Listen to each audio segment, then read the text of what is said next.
മാണിക്കുഞ്ഞ് കുടിച്ച് ബോധം കെട്ട് തലയോ മറ്റോ ഇടിച്ച് കിടക്കാണെന്നാണ് ഞാൻ വിചാരിച്ചത്. അടുത്ത ദിവസം പത്രം വായിച്ചപ്പോഴാ ആള് കൊല്ലപ്പെട്ടതാണെന്ന് അറിഞ്ഞത്. ഇത്രയൊക്കെ നടന്നിട്ടും അന്ന് എന്തുകൊണ്ട് ഞങ്ങളോട് പറഞ്ഞില്ല? അന്ന് നടന്ന കൂട്ടക്കൊലകളിൽ ഒന്നിലും ഒരു പങ്കുമില്ല എന്ന് വാദിച്ച ഒരാൾ ഈ സംഭവം മാത്രം പറഞ്ഞാൽ ദാറ്റ്സ് അണ്ടർസ്റ്റുഡ്.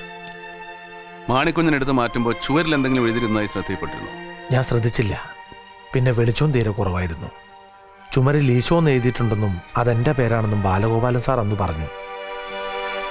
എന്തോ സംശയമുണ്ടെന്ന് പറഞ്ഞിട്ട്. സംശയമൊക്കെ തീർന്നു. ഞങ്ങൾ വരട്ടെ അലക്സ്.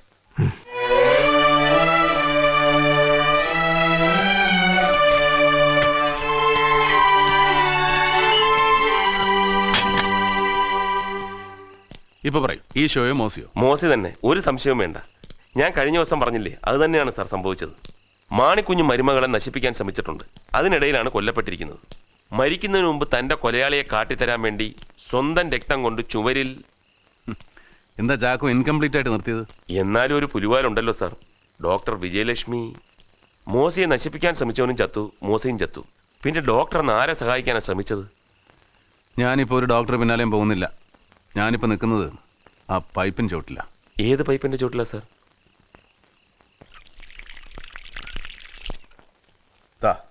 ഈ പൈപ്പിന്റെ ചോട്ടിൽ. അന്ന് രാത്രി മരുമകൾ മോസി എന്തിന് ഇവിടെ വന്നു നിന്ന് കൈയും കാലം കഴുകി?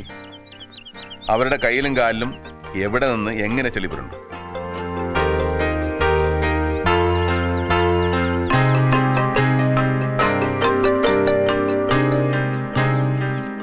ഇവിടെ എവിടെയോ നിധി കിടപ്പുണ്ടോന്ന് എനിക്കൊരു സംശയം. നിധിയോ? തെളിവുകളാണല്ലോ നമുക്ക് നിധി.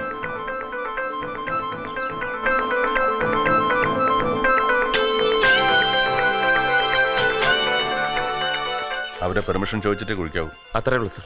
ആവശ്യത്തിന് ജോലിക്കാരെയും അസിസ്റ്റൻസും നമ്മുടെ ഓഫീസിൽ നിന്ന് ആളുകളെ വിളിച്ചോളൂ sir. In the main time എനിക്കും ഗണേശനും വേറൊരു ചെറിയ ജോലിയുണ്ട്. ഡോക്ടർ വിജയലക്ഷ്മിയെ കാണാൻ ടൈമായിരിക്കുന്നു. കമാ.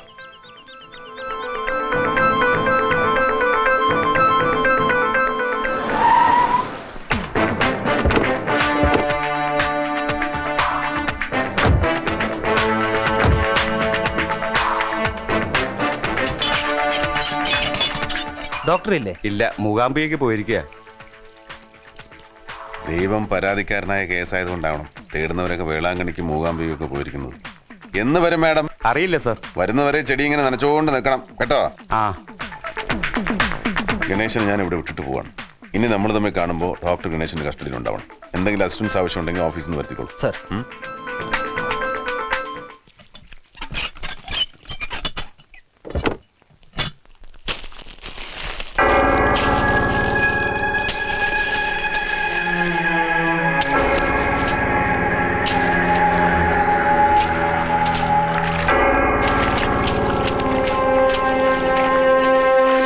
സാർ, ദാ ഇവിടെ.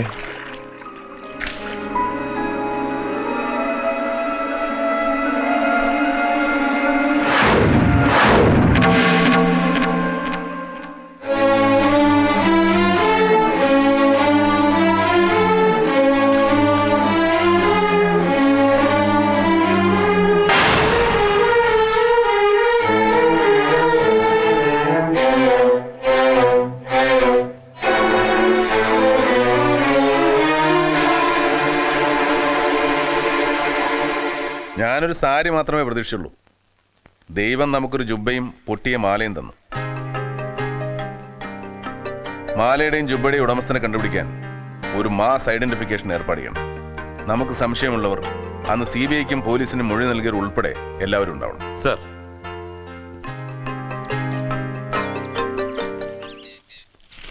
A bad news for you. ഓ, ഞാനും ഇപ്പൊ ജസ്റ്റ് വായിച്ചതുള്ളൂ. അപ്പോഴാ സാറ് വിളിച്ചത്. ഇനിയിപ്പോ എന്ത് ചെയ്യും? ആകെ കുഴഞ്ഞല്ലോ. അത് ഞാൻ ഇവിടുത്തെ പോലീസുമായിട്ട് ബന്ധപ്പെട്ടുകൊള്ളാം. തീരുമാനിച്ചിട്ടും യാതൊരു മാറ്റവും ഇല്ല. പരേഡ് നടക്കും. Take care of that.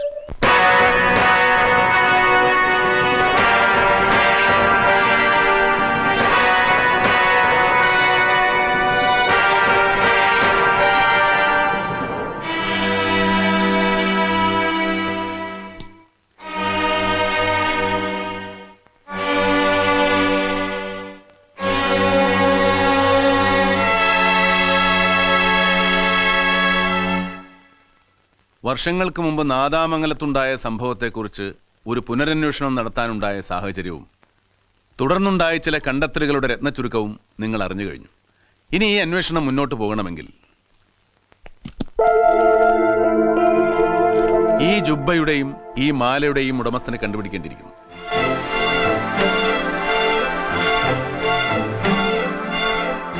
ഇതിന്റെ ഉടമസ്ഥൻ ഈ കൂട്ടത്തിൽ തന്നെ ഉണ്ട്.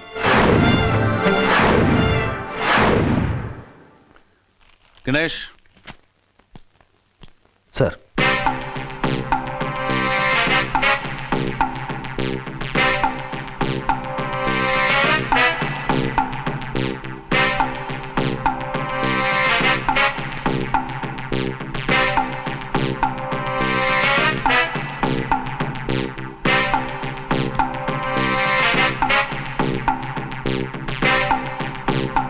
ഈ മാലയുടെ ഉടമസ്ഥൻ സ്വമേധയാ മുന്നോട്ട് വരുമെന്നുള്ള വിശ്വാസമൊന്നും ഞങ്ങൾക്കില്ലായിരുന്നു. പക്ഷേ മറ്റാർക്കെങ്കിലും ഇത് ഇന്നാരുടേതാണെന്ന് കാണിച്ചു തരാൻ കഴിയും എന്നുള്ള വിശ്വാസം ഉള്ളതുകൊണ്ടാണ് നാട്ടുകാരെയും സാക്ഷികളെയും മൊഴി നൽകിയവരെയും പൗരമുന്നണിക്കാരെയും ഒക്കെ ഇവിടെ വിളിച്ചു വരുത്തിയത്. ഇങ്ങനെ ഒരു മാല നിങ്ങളാരും കണ്ടിട്ടില്ല? ആരെങ്കിലും ഇങ്ങനെ ഒരു മാല നഷ്ടപ്പെട്ടതായി പറഞ്ഞു പോലും കേട്ടിട്ടില്ല?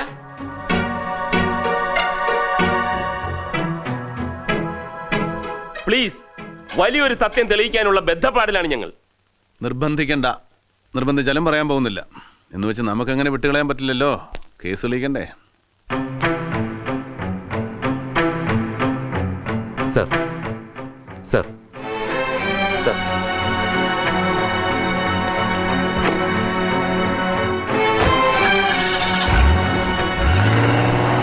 നമ്മൾ ആണുങ്ങൾക്കൊരു കുഴപ്പമാണെന്ന് പറഞ്ഞുകൂടാ. ആണുങ്ങൾ അങ്ങനെയാണ്, മറവി കൂടും, പലതും പെട്ടെന്ന് മറക്കുകയും ചെയ്യും. പക്ഷേ ഇക്കാര്യത്തിൽ പെണ്ണുങ്ങൾ നേരെ മറിച്ച ഓർമ്മ കൂടും, പെട്ടെന്ന് മറക്കുകയുമില്ല. പ്രത്യേകിച്ചും നഷ്ടപ്പെട്ടത് വിലപിടിപ്പുള്ളത് എന്തെങ്കിലും ആണെങ്കിൽ. ഞങ്ങൾക്ക് സംശയമുള്ള ചില വീടുകളിലെ സ്ത്രീകളോട് തിരക്കാൻ വേണ്ടിയാണ് മിസ്റ്റർ ചാക്കോ ഇപ്പോൾ ആ മാലയുമായിട്ട് പോയിരിക്കുന്നത്. ആ സ്ത്രീ ചിലപ്പോൾ ഭാര്യയാവാം, വേലക്കാരി തള്ളയാവാം, സഹോദരിയാവാം, ചിലപ്പോൾ കാമുകിയുമാവാം, അല്ലെങ്കിൽ അമ്മയോ മറ്റാരെങ്കിലുമോ ആവാം. ചാക്കോ മടങ്ങി വരുന്നതുവരെ ഇവിടെ നിന്ന് ആരെയും പോകാൻ അനുവദിക്കുന്നതല്ല. അസൗകര്യത്തിന് മാപ്പ് ചോദിക്കുന്നു.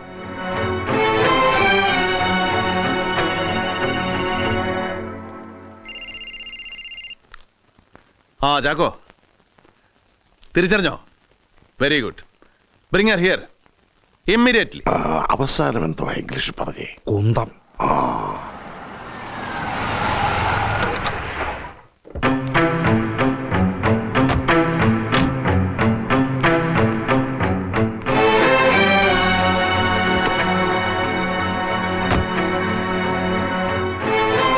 ചേട്ടാ, മാല കിട്ടി. 4-5 വർഷം മുമ്പ് കാണാതെ പോയതാണ്. കിട്ടുമെന്ന് നിരൂപിച്ചതേ ഇല്ല. സ്വപ്പം പൊട്ടിപ്പോയി. പക്ഷെ കുഴപ്പമില്ല, സാധനം കിട്ടിയല്ല. ചേട്ടാ, ഈ സാറാണ് ഈ മാല കൊണ്ടുവന്ന് കാണിച്ച് നമ്മളെയാണാ ചോദിച്ചത്. ഏതോ കള്ളനെ പിടിച്ചപ്പോ കൂട്ടത്തിൽ അയാൾ നമ്മളെ മാലയെ പണ്ട് മോട്ടിച്ചിട്ടുണ്ടെന്ന് സമ്മതിച്ചെന്ന്. ഏത് മാല? എപ്പോ പോയി? ആര് പൊട്ടിച്ചു? ഇത്ര ഒട്ടന്ന് മറന്നുപോയാ? ചേട്ടാ, അന്ന് രാത്രി പള്ളി പെരുന്നാളിന് നാടൻ കാണാൻ പോയിട്ട് വന്ന് എന്നോട് പറഞ്ഞില്ലേ എന്റെ മാല കാണാനില്ല, ആരോ പൊട്ടിച്ചെടുത്തതാണെന്ന്. അന്നേ ഞാൻ ദേവിക്ക് വഴിപാട് നേർന്നയാണ്. മറന്നുപോയേട്ടാ? ആണുങ്ങളായാൽ ചിലപ്പോൾ മറന്നിരിക്കും. പേരെന്താന്നാ പറഞ്ഞേ? വിജയമ്മ. ആ മാല ഇങ്ങ് തന്നേക്ക്. വിജയമ്മ, ഇനി പോയിക്കോളൂ. മാല അങ്ങ് എത്തിച്ചേക്കാം. ചേട്ടന്റെ കൊടുത്തയച്ചാ മതി. വേഗം വന്നേക്കണേ.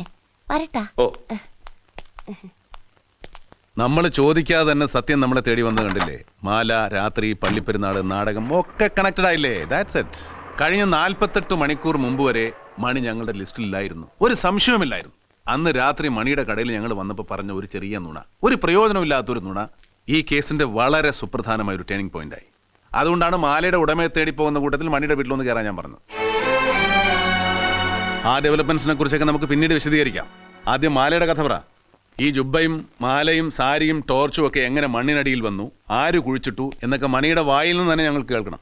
ഈ ജുബ്ബയും മാലയും ഞാൻ കണ്ടിട്ടില്ല, എന്റേതല്ല എന്നൊക്കെ വാദിച്ച് തടിതപ്പാൻ ശ്രമിച്ചാൽ നടക്കില്ല. സ്വന്തം ഭാര്യ തന്നെ നൽകിയ തെളിവിന് മേൽ മറ്റൊന്നും നിലനിൽക്കില്ല. അതുകൊണ്ട് വേഗം പാടാൻ തുടങ്ങിക്കോ മണി. കഥയൊക്കെ ഏതാണ്ട് ഞങ്ങൾ ഊഹിച്ചു കഴിഞ്ഞു. പക്ഷെ അത് താൻ തന്നെ പറഞ്ഞു കേൾക്കണം. ബുദ്ധിമുട്ടുണ്ടെങ്കിൽ ഞാൻ തുടങ്ങിത്തരാം. മാണിക്കുഞ്ഞ് സാറിന്റെ കുടുംബവും ഞാനും തമ്മിൽ വർഷങ്ങളായി അടുത്ത ബന്ധമുണ്ട്. ആ ബന്ധം എങ്ങനെ വഷളായി അത് മാത്രം അറിഞ്ഞാൽ മതി ഞങ്ങൾക്ക്. കമ്മോൺ മണി. ഈ വീട്ടിൽ എനിക്ക് പൂർണ്ണ സ്വാതന്ത്ര്യം ഉണ്ടായിരുന്നു. വർഷങ്ങളായിട്ട് ഇവിടുത്തെ തയ്യൽ ജോലികൾ ചെയ്തുകൊണ്ടിരുന്നത് ഞാനാ. ഒരു ദിവസം ഒരെണ്ണവും പാകാകുന്നില്ല മണി, വല്ലാത്ത ടൈറ്റ്. അളവ് ബ്ലൗസിനാ എല്ലാം തയ്ച്ചത്. പക്ഷെ ഒന്നും ഉപയോഗിക്കാൻ പറ്റില്ലെന്ന് വെച്ചാ അത് ഇടയ്ക്ക് തടി വെച്ചതുകൊണ്ടാ. ഇനി പുതിയ അളവിനുള്ള ബ്ലൗസ് തരണം, അല്ലെങ്കിൽ അളവെടുക്കണം. അളവെടുക്കണമെങ്കിൽ എടുക്കണം.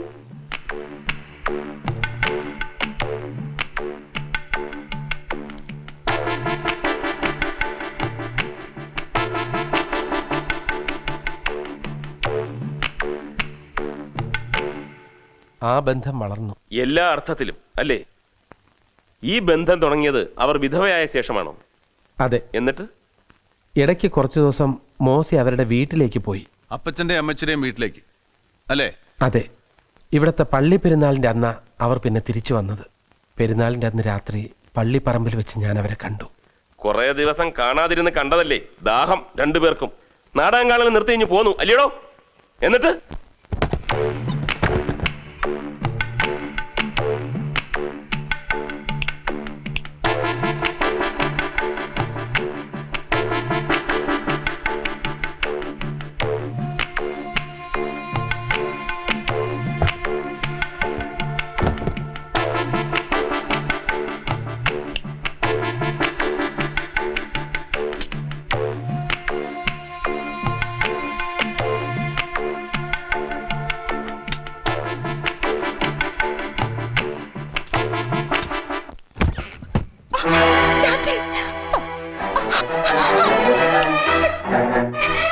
ആരാടിയത്?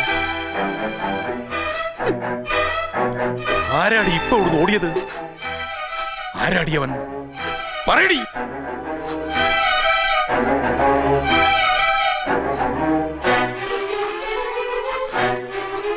പറയടി. തേവിടിച്ചി. ആരാടിയവൻ? ദ്രോഹി, നീ ഈ കുടുംബത്തെയും ചത്തുപോയ എന്റെ മോനെയും ചതിക്കായിരുന്നല്ലേ? വഞ്ചിക്കായിരുന്നല്ലേ? തേവിടിച്ചി, നിന്നെ ഞാൻ വച്ചേക്കില്ല.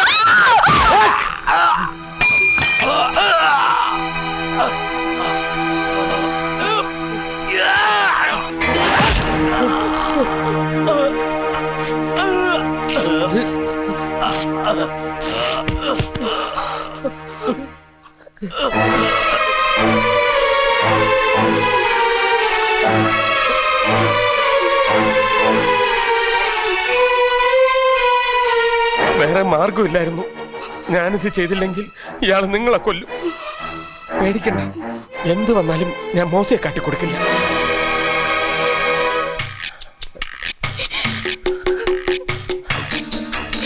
ബോഡി എത്രയും പെട്ടെന്ന് ഇവിടുന്ന് മാറ്റണം. ഞാൻ പോയി ഏതെങ്കിലും വണ്ടി കൊണ്ടുവരാം. ചോര, ജുബയില് ചോര.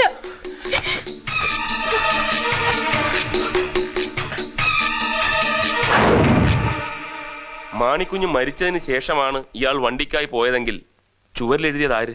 മണി പോയതിനു ശേഷമാണ് മാണിക്കുഞ്ഞിന്റെ ജീവൻ പോയിരിക്കുന്നത്. അതിനിടയിൽ അയാൾ എഴുതി. എന്നിട്ട് ഞാൻ വണ്ടിയുമായി തിരിച്ചു വന്നപ്പോൾ ഉദ്ദേശം 11 മണി കഴിഞ്ഞിട്ടുണ്ടാവും.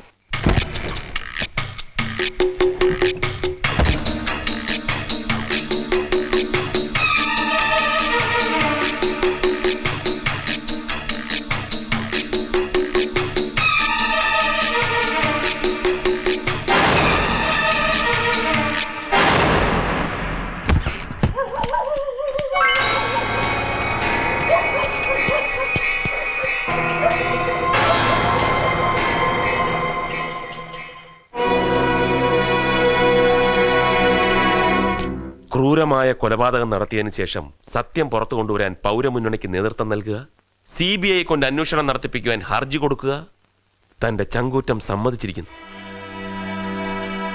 പൗരമുന്നണിക്കല്ല, പാപമുന്നണിക്കാണ് നേതൃത്വം കൊടുത്തത്. ചെയ്ത പാപം പുറത്തു വരാതിരിക്കാൻ. ഡോക്ടർ വിജയലക്ഷ്മിയുടെ ആദ്യത്തെ റിപ്പോർട്ട് പ്രകാരം മാണിക്കുഞ്ഞ് 10:30-നും മോസി 11:30-നും പിന്നീട് അവരുടെ തന്നെ തിരുത്തിയ റിപ്പോർട്ട് പ്രകാരം രണ്ടുപേരും 11:30-ന് മരിക്കുന്നു. അങ്ങനെ തന്റെ കുരുട്ടുഭാഗ്യത്തിന് ചെയ്യാത്ത ആ കുറ്റവും പാവു അലക്സിന്റെ തലയിലായി. ഒരു പോസ്റ്റ്മോർട്ടം റിപ്പോർട്ട് തിരുത്താൻ മാത്രം വിജയലക്ഷ്മിയുടെ മേൽ തനിക്ക് എന്ത് ഇൻഫ്ലുവൻസ് ആണുള്ളത്? താൻ പറഞ്ഞിട്ടല്ലേടോ ഡോക്ടർ റിപ്പോർട്ട് തിരുത്തിയത്? ഡോക്ടർ വിജയലക്ഷ്മിയുടെ ബ്ലൗസും നിങ്ങൾ തന്നെയാണോ അളവെടുത്ത് തുന്നി കൊടുക്കുന്നത്? അന്ന് കടയിൽ വെച്ച് ചോദിച്ചപ്പോൾ ഡോക്ടറെ അറിയില്ല, ഒരു പരിചയവുമില്ലെന്നല്ലേ മണി പറഞ്ഞത്. പക്ഷേ കഴിഞ്ഞ 48 മണിക്കൂറിനുള്ളിൽ നിങ്ങൾ പരസ്പരം വളരെ അടുത്ത പരിചയക്കാരാണെന്നുള്ളതിന് തെളിവ് CBIക്ക് ലഭിച്ചതാണ് ഞാൻ നേരത്തെ പറഞ്ഞ ഈ കേസിന്റെ സുപ്രധാനമായ ടേണിംഗ് പോയിന്റ്. കഴിഞ്ഞ 2 ദിവസമായി ഡോക്ടറെയും കാത്തുനിന്ന് എൻ്റെ സഹപ്രവർത്തകന് ഡോക്ടറെ കാണാൻ കഴിഞ്ഞില്ല. പകരം വളരെ പ്രധാനപ്പെട്ട ഒരു തെളിവ് കിട്ടി. മണിയുടെ കടയുടെ ഉദ്ഘാടനത്തിന്റെ ഇൻവിറ്റേഷൻ. ഇത് മണി എനിക്ക് തന്നതല്ല, ഡോക്ടർ വിജയലക്ഷ്മിക്ക് അയച്ചത്. സാധാരണ പരിചയമില്ലെങ്കിലും നാട്ടിലെ പ്രമാണിമാരെ ഉദ്ഘാടനത്തിന് ക്ഷണിക്കാം, പക്ഷേ ഇത് അങ്ങനെയുള്ളതല്ല എന്നുള്ളതിന് ഇതിനകത്തുള്ള കുറിപ്പാണ് തെളിവ്. പ്രിയപ്പെട്ട വിജി, ഉദ്ഘാടന വിജയ് തീർച്ചയായും പ്രതീക്ഷിക്കുന്നു. എൻ്റെ ഓണാശംസകൾ. സസ്നേഹം, മണി. ഈ കുറിപ്പാണ് ചാക്കോയെ മണിയുടെ വീട്ടിലെത്തിച്ചത്. അന്ന് ചോദിച്ചപ്പോൾ ഡോക്ടർ അറിയാമെന്ന് പറഞ്ഞിരുന്നെങ്കിൽ ഈ കഥ തന്നെ മാറിയാനെ. പരിചയമുള്ള ഒരാൾക്കൊരു ഇൻവിറ്റേഷൻ അയച്ചു, അത്രേ കരുതുള്ളൂ. പക്ഷേ ഒരു പ്രയോജനവുമില്ലാതെ നിങ്ങൾ പറഞ്ഞ ഒരു നുണ ഇന്ന് നിങ്ങൾക്ക് തന്നെ വിനയായി തീർന്നു. There are times the least will become the most important. ഇപ്പൊ ഡോക്ടർ വിജയലക്ഷ്മി എവിടെയുണ്ടെന്നറിയാമോ? തണുത്ത് മരവിച്ച് പോസ്റ്റ്മോർട്ടവും കാത്ത് മംഗലാപുരത്ത് ജനറൽ ഹോസ്പിറ്റലിലെ മോർച്ചറിയിൽ. അവിടെ ഒരു ഹോട്ടലിൽ വെച്ച് ഒരു വിഷം കഴിച്ച് ആത്മഹത്യ ചെയ്തു. എന്റെ മരണത്തിന് ആരും ഉത്തരവാദികളല്ല. ഒരു ഡോക്ടർ എന്ന നിലയിൽ ചെയ്യാൻ പാടില്ലാത്തത് പലതും ഞാൻ ചെയ്തു. ആ കുറ്റബോധമാണ് എന്റെ മരണത്തിന് കാരണം. ഇതായിരുന്നു അവരുടെ മരണക്കുറിപ്പ്. ഇതൊന്നും നിങ്ങൾ അറിഞ്ഞില്ലേ? പത്രത്തിൽ വായിച്ചു. മംഗലാപുരത്ത് നിന്ന് ഡോക്ടർ നിങ്ങളെ വിളിച്ചിരുന്നില്ലേ? വിളിച്ചിരുന്നു. അപ്പൊ സാർ എന്നെ വീണ്ടും എന്തിനോ വിളിച്ചിട്ടുള്ള കാര്യം ഞാൻ അവരോട് പറഞ്ഞു. തന്റെ രഹസ്യമറിയാവുന്ന ഒരേ ഒരാൾ കൂടി സ്വയം ഇല്ലാതായിട്ടും നിർഭാഗ്യം തന്നെ കൈവിട്ടില്ലല്ലോ മണി. തന്റെ ഭാര്യയുടെ പ്രാർത്ഥന ഭഗവതി കേട്ടു, മാല തിരിച്ചു കിട്ടി. പക്ഷേ തന്റെ കാര്യത്തിൽ ഭഗവതിയുടെ തീരുമാനം മറ്റൊന്നായിരുന്നു. Anyway, thank you for the cooperation. Chacko, now he is yours. പോവാ. സ്വാമി, ദൈവം തമ്പുരാൻ ഔസേപ്പച്ചന്റെ വിളി കേട്ടു. ഒരിക്കലും കേൾക്കില്ല ഔസേപ്പച്ച. കൊലക്കേസ് നിന്ന് മാത്രമേ രക്ഷപ്പെട്ടിട്ടുള്ളൂ. അതിനേക്കാളും വലിയ കൊള്ളയ്ക്ക് ഔസേപ്പച്ചനും കൂട്ടരും സമാധാനം പറഞ്ഞേ പറ്റൂ. മിക്കവാറും ഈ ഭൂമിയിൽ നിന്ന് ഗുഡ് ബൈ പറയുന്നത് വരെ തിരിച്ചും മറിച്ചും കമ്പി എണ്ണിക്കൊണ്ടിരിക്കുക. അയ്യോ, ഒരു വ്യക്തിയോടും വിരോധമോ വൈരാഗ്യമോ എനിക്കില്ല. എന്റെ ശത്രു അസത്യവും അനീതിയും മാത്രമാണ്. ഒരുപാട് ജീവിതം ബാക്കിയുണ്ട്. നല്ല മനസ്സാണെങ്കിൽ തിരുത്തണം. ക്ഷണം സ്വീകരിച്ചുവെന്ന് സഹകരിച്ച എല്ലാവർക്കും നന്ദി.